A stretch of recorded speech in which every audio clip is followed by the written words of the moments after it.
시편 90편 1절부터 끝절까지 말씀을 읽겠습니다. 주여, 주는 대대에 우리의 거처가 되셨나이다. 산이 생기기 전 땅과 세계도 주께서 조성하시기 전 곧 영원부터 영원까지 주는 하나님이시니이다.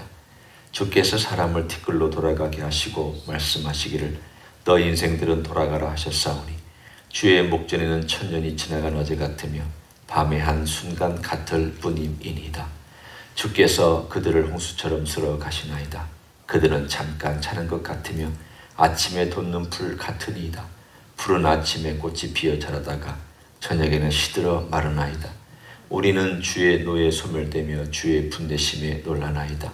주께서 우리의 죄악을 주의 앞에 놓으시며 우리의 은밀한 죄를 주의 얼굴빛 가운데에 두셨사오니 우리의 모든 날이 주의 분노 중에 지나가며 우리의 평생이 순식간에 다했나이다. 우리의 연수가 70이요 강건하면 80이라도 그 연수의 자랑은 수고와 슬픔뿐이요 신속히가니 우리가 날아가나이다. 누가 주의 노여움의 능력을 알며 누가 주의 진노의 두려움을 알리이까. 우리에게 우리날 계수함을 가르치사 지혜로운 마음을 얻게 하소서. 여호와여 돌아오소서. 언제까지니까 주의 종들을 불쌍히 여기소서. 아침에 주의 인자하심이 우리를 만족하게 하사 우리를 일생 동안 즐겁고 기쁘게 하소서. 우리를 괴롭게 하신 날수대로와 우리가 화를 당한 연수대로 우리를 기쁘게 하소서. 주께서 행하신 일을 주의 종들에게 나타내시며 주의 영광을 그들의 자손에게 나타내소서. 주 우리 하나님의 은총을 우리에게 내리게 하사 우리의 손이 행한 일을 우리에게 견고하게 하소서. 우리 손이 행한 일을 견고하게 하소서. 아멘. 시편 가운데 모세가 지은 시편이 오늘 이 90편입니다. 그런데 이 90편을 보면 참 인생에 가장 평범하고도 모든 사람이 공유하고 있는 진리가 등장합니다. 그건 인생이 허무하고 짧다. 그리고 인생은 슬픔이 많고 아픔이 많다. 이건 기독교인이 아니더라도 다른 종교를 믿든 아무것도 믿지 않든 대부분이 다 인정하고 있는 사실입니다. 그래서 어떻게 하든지 이 문제를 해결해 보려고 DNA를 어떻게든지 늘려본 인생의 수명을 늘려보기 위해서 이런 일들 저런 일들 온갖 것들을 다 해봅니다. 의학도 많이 발달했습니다. 옛날에 비해서 비교적 더 오래 삽니다. 옛날 같으면 환갑잔치 하는 것이 큰 일이었는데 저 할머니 또 증조할머니 저 환갑잔치 기억합니다. 어렸을 때. 그런데 요즘은 환갑잔치 하는 사람은 참 특별한 인물로 여겨질 정도로 그런 세월이 되었습니다. 80이 되어도 옛날에 60만큼 정정합니다. 따라서 어떤 면으로 보면 이 시편의 이야기가 정말 그럴까요? 그러나 여전히 그렇습니다. 왜냐하면 기껏해야 10년, 20년 인생이 수명이 늘어난다 할지라도 본질은 달라진 게 아무것도 없습니다. 달라진 게 없습니다. 120년을 혹시 의학적인 도움을 받아서 더 산다 할지라도 본질은 달라진 게 하나도 없습니다. 그 본질을 모세는 이야기합니다. 그 본질이 무엇일까요? 먼저 1절부터 10절까지는 그의 인생에 대하여 인생은 근본적으로 짧고 빨리 가고 허무한데 왜 그러냐에 대한 원인이 1절부터 10절까지 있습니다.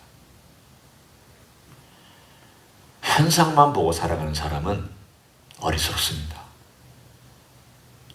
눈에 보이는 것만 하루하루 먹고 살고 바쁘게 살고 짧다, 허무하다, 아프다, 이렇다, 좋다, 나쁘다 이런 걸 경험하고 살아가는 사람은 지혜롭지 못합니다. 그러나 왜 그럴까? 왜 우리가 인생이 짧을까? 왜 인생이 허무할까? 왜 병에 걸릴까? 왜 이렇게 우리는 외로울까? 왜 이렇게 우리는 고난이 많을까? 답은 하나입니다. 하나님의 진노. 하나님의 분노, 하나님의 노하심. 바로 거기에서 이 모세는 정답을 찾고 있습니다. 그래서 오늘 90편 1절부터 10절까지, 심지어는 11절에도 쭉 보면 노여움이라는 단어가 많이 나옵니다. 좀 의아하죠. 왜냐하면 사실은 하나님과 가장 가까웠고 하나님께서 친구라고 말씀해 주신, 종이라고 말씀도 해주셨지만 하나님과 정말 친구처럼 지낸 두 사람을 꼽으라고 한다면 아브라함과 모세입니다. 직접 대화한 사람들입니다. 다윗도 하나님하고 직접 대화하지는 않았습니다. 따라서 정말 하나님과 가깝고 하나님의 영광을 본 사람이요, 하나님과 대화한 사람이요, 하나님을, 심지어 아브라함은 대접까지 했던 사람이요, 모세는 하나님 앞에서 그 영광을 받던 사람이요. 그런데도 그 영광 앞에서 인생이 얼마나 아무것도 아닌지, 허무한지, 결국은 우리가 범죄해서, 우리가 죄인이기 때문에 흙으로 돌아가고 하나님께서 이렇게 진노하여서 우리가 죽음을 맞이할 수밖에 없다라는 현실을 인생들에게, 그의 후배들에게 얘기해 줍니다. 너희들이 죽음 앞에 서거든, 인생이 허무한 데 서거든, 그리고 아프고 눈물 흘리고 외롭고 인생의 약함 앞에 서거든, 하나님을 생각해라. 이게 하나님의 진노라는 것을 생각해라. 하나님의 진노라는 것을 생각할 때에 내가 죄인이구나, 내가 죄인이어서 이런 일이 생기는구나. 제가 지금 여기서 얘기하는 것은 내가 이 죄를 지었기 때문에 이런 벌을 받고 있다, 그렇게 생각하라는 뜻이 아닙니다. 물론 우리가 그런 원인과 결과에 의해서 생겨난 것도 우리 하나님 아버지 앞에 책임질 줄도 알고 살아가야 되지만, 제가 지금 여기서 얘기하는 것은 일반적인 의미에서 우리 인생이 허무하고 약하고 병들고 한 것들에 대한 것이 하나님께서 인생들에게 주신 하나님의 진노라는 것을 알고 살아가는 사람과 그걸 의식하지 않고 살아가는 사람하고 삶의 질이 달라진다는 것을 얘기하고 있습니다. 왜냐하면 여러분, 하나님의 진노라고 오늘 본문에 나온 것은 하나님께서 막 짜증내고 화를 내셔서 그런 것이 아닙니다. 죄인인 인생이 죽는 게 복입니다. 죄인인 인생이 죽지 아니하면 어떻게 될까 생각해 보십시오. 하나님께서 에덴 동산에서 인간을, 인류의 대표인 아담과 하와를 쫓아내셨습니다. 죄인이 되어서 생명나무를 먹으면 그게 저주입니다. 왜? 죄인인 채로 영원히 사는 것은 이건 엄청난 저주입니다. 죄인이 죽어야 되죠. 언젠가는 죽음을 알아야 하나님의 그 죽음이라고 현실 앞에서 현실을 깨닫고 내가 죽는구나, 내가 어떻게 살아야지, 이 죽음 앞에서, 이 약함 앞에서, 신속히 가는 인생 앞에서 내가 돌아갈 수 있을까? 여러분, 죽음 때문에 예수 믿는 사람 많습니다. 그렇지 않게도 예수 믿는 사람이 있지만 그 인생이 약한 병, 약한 어떤 환경, 실패, 그리고 병, 아픔, 눈물, 그리고 소외됨, 이런 것들, 전쟁, 이런 것들을 통해서 예수 믿는 사람들 대단히 많습니다. 진짜 예수님 만난 사람 대단히 많습니다. 설렁설렁 믿다가 깊은 수렁과 아픔과 어둠의 터널을 통과하면서 진짜 예수님 만난 사람 많습니다. 하나님께서 분노하시면 오히려 하나님의 배려입니다. 나를 찾으라고, 나에게 돌아오라고. 너희 인생이 흙으로 돌아가는 것이 전부가 아니니까, 너희 육신은 돌아가지만 그게 전부가 아니니까 내게 돌아오라고 하나님께서 오히려 부르짖고 있는, 외치고 있는 현실 앞에서 하나님께서 그들을 초청하고 있는 그 초청의 이야기가 역설적이게도 1절부터 10절까지입니다.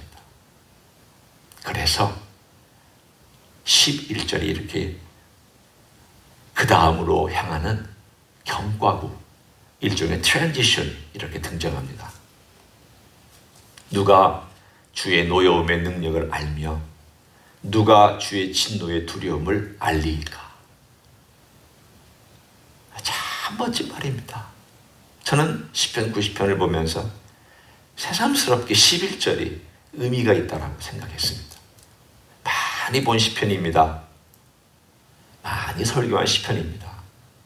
근데 어제 다시 한번 쭉 본문을 보고 가만히 생각하면서 그 전에는 뒤가 상당히 초점이 있었습니다.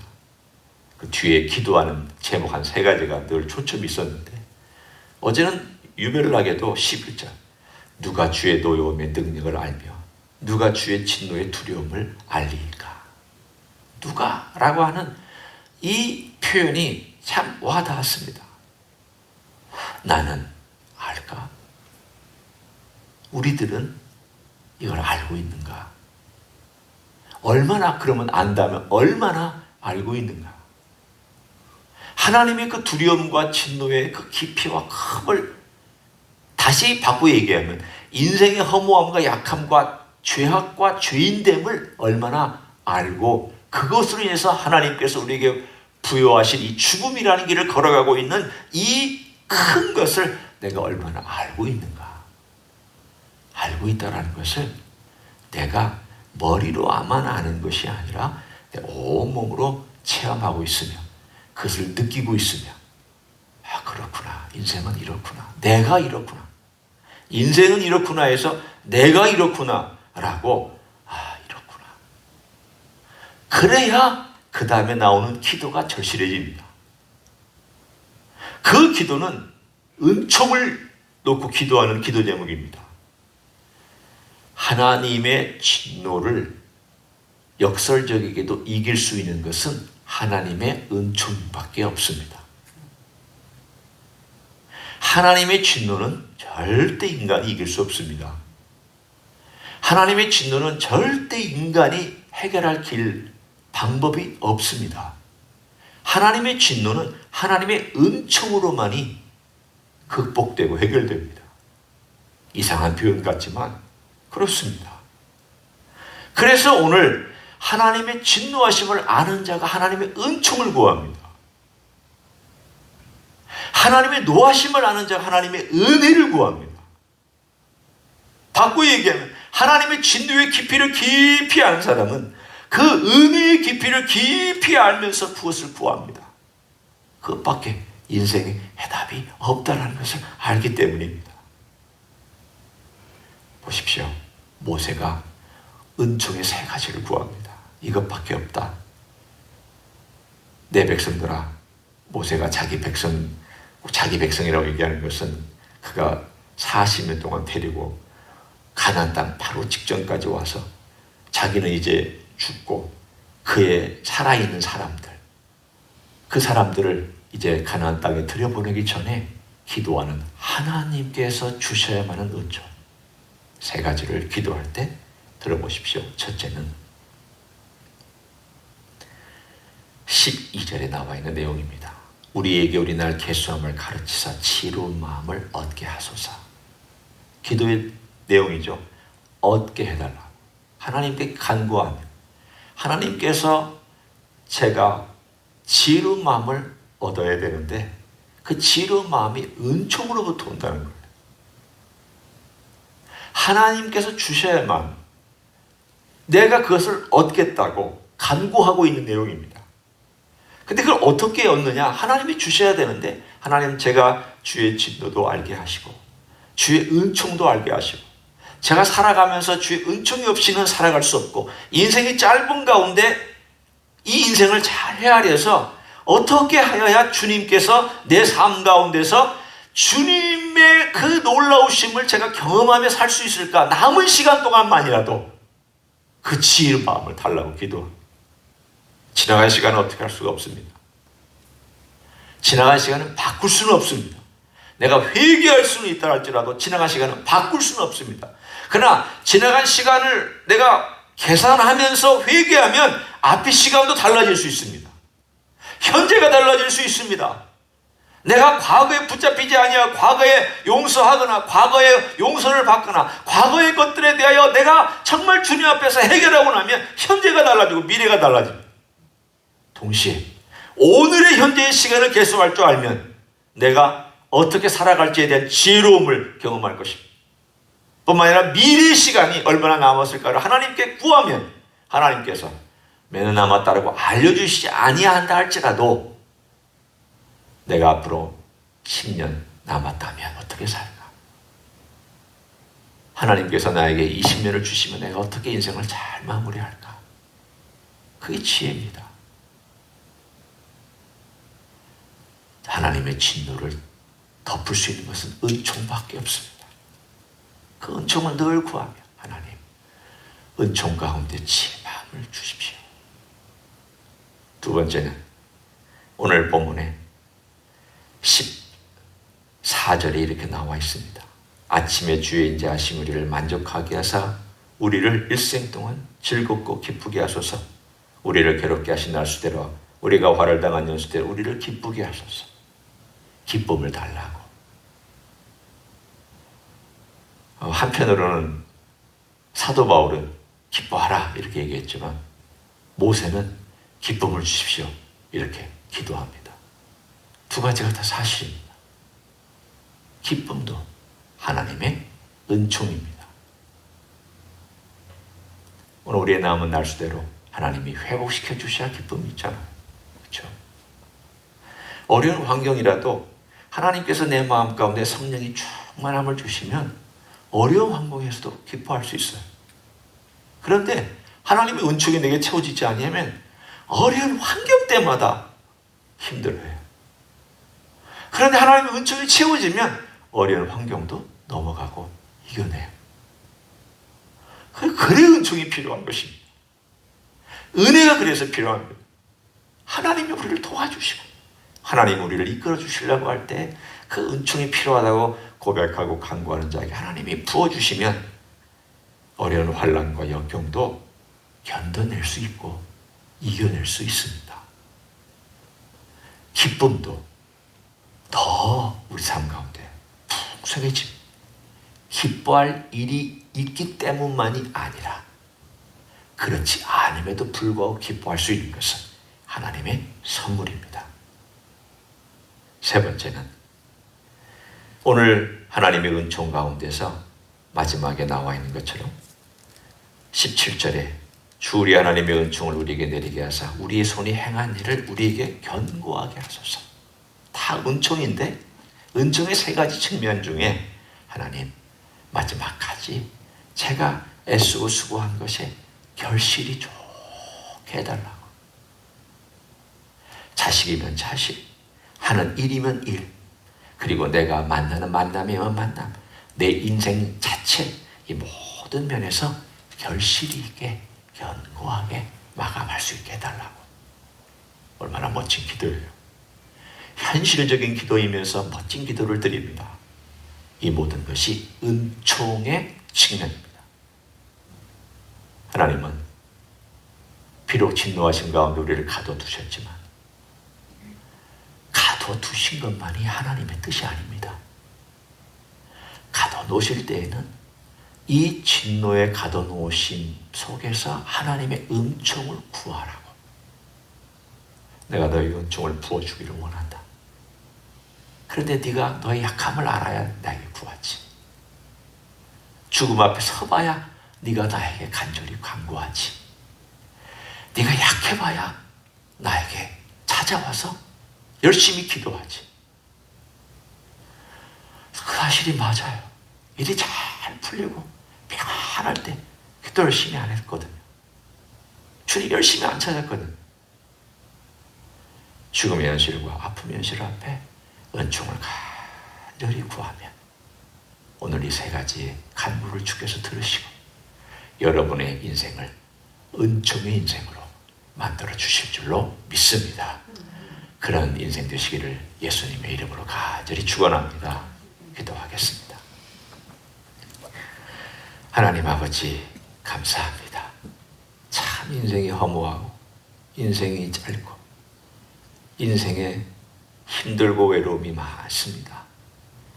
아파서 신음하는 또는 여러 가지 어려운 일들이 닥쳐서 우리를 어렵게 합니다. 그러나 그 한계 안에 갇혀 있는 것이 오히려 복입니다. 우리의 현실을 깨닫고 주님의 은혜와 은총을 구할 수 있기 때문입니다. 주여, 주님의 은총을 내려주시기를 원합니다. 우리 각자의 인생에, 우리 교회에 주님의 은총을 내려주셔서 우리의 손대는 일들과 또 우리가 기도하는 제목들과 또 우리가 하는 모든 행위들과 우리가 기도하는 것들뿐만이 아니라 마음에 품고 주님의 나라를 위해서 헌신하는 모든 것들이 아름다운 결실이 있도록 축복하여 주시옵소서. 이제는 우리 구주 예수 그리스도의 은혜와 하나님 아버지의 극진하신 사랑과 성령 하나님 교통하심의 역사가 주의 진노의 그 크고 두려움을 알고 오히려 그 진노 앞에서 하나님의 큰 은총을 구하며 그것 외에는 살아갈 길이 없고 그것 외에는 기뻐할 길이 없고 그것 외에는 성공할 길이 없음을 알고 오늘도 주님 앞에 헌신하는 이 자리에 참여한 모든 종들 위해와 주 임재 희수교회 위해와 이민교회들과 한국교회들과 선교사님들 위해 이제부터 영원히 함께 하실지어다. 아멘.